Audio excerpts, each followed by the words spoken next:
बोले भारत भारत माता की भारत माता की। जैसा कि सभी हमारे इस सभागार में उपस्थित इंटर कॉलेज के छात्र, भविष्य के इस देश के विभिन्न क्षेत्रों में जाने वाले हमारे साथी, आज नेताजी सुभाष चंद्र बोस की जयंती इस विद्यालय में मनाई जा रही है। तो ये बड़े हर्ष का विषय है। मुझे पहली बार नेताजी की जयंती में बोलने का अवसर प्राप्त हुआ है।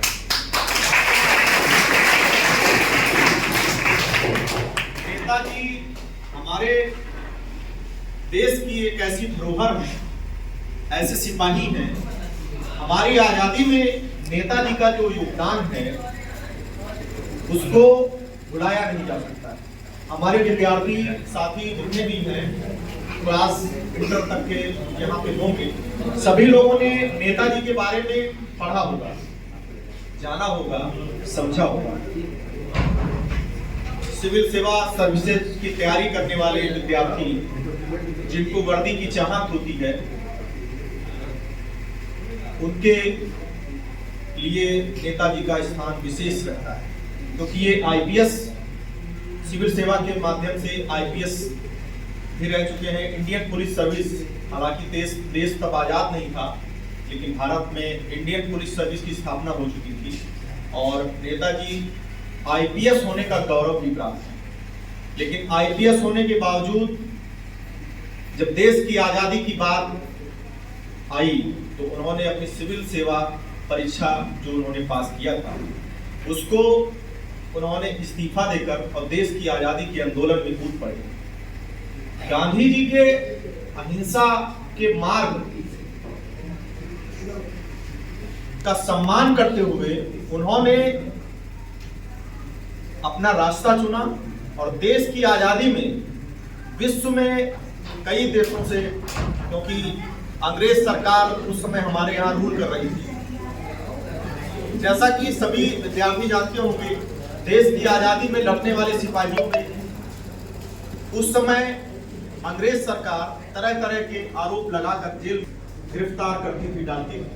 ऐसी दशा में हमारे नेताजी ने उन्होंने आंदोलन चलाया, आजाद हिंद फौज का गठन किया। आजाद हिंद फौज के गठन के माध्यम से उन्होंने देश की आजादी में योगदान दिया। और आपको शायद पता भी होगा, गांधी जी के बारे में जो राष्ट्रपिता का उनकी उपाधि है, उन्होंने जर्मनी में बर्लिन से उन्होंने अपने रेडियो संदेश में गांधी जी को, महात्मा गांधी जी को उन्होंने राष्ट्रपिता कहा था। ये कई एग्जाम्स वगैरह में क्वेश्चंस आते हैं कि गांधी जी को राष्ट्रपिता किसने कहा। तो बताइए, विरोधाभासी विचार होने के बावजूद भी, अपने विरोध विचार होने के बावजूद भी उन्होंने गांधी जी के प्रति उनकी क्या सम्मान रहा होगा कि उन्होंने राष्ट्रपिता की उपाधि, जो हम लोग बोलते रहते हैं कि राष्ट्रपिता जी, राष्ट्रपिता, बहस होती रहती है, उसमें उन्होंने, तो इस तरीके से नेताजी सुभाष चंद्र बोस का जो इतिहास है वो हमें पढ़ने की जरूरत है और आने वाली पीढ़ियों को ये बताने की जरूरत है कि जब देश की बात आ जाती है तो पद, सम्मान और सारी चीजें खत्म। देश जो है सर्वोपरि है।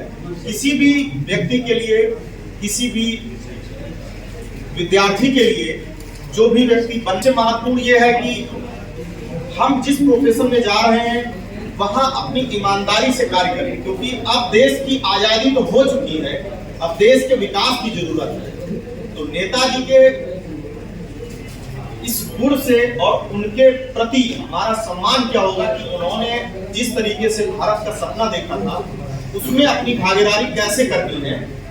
और जो विद्यार्थी, जो हमारे स्टूडेंट हैं, उन्होंने अपना सपना जो देखा होगा उस प्रोफेशन में जाएं और इस देश के विकास में और राष्ट्रपिता और सुभाष चंद्र बोस जो हमारे नेताजी हैं, उनके सपने को साकार करें, देश का विकास करें। इसी कामना के साथ मैं अपनी बात थैंक यू।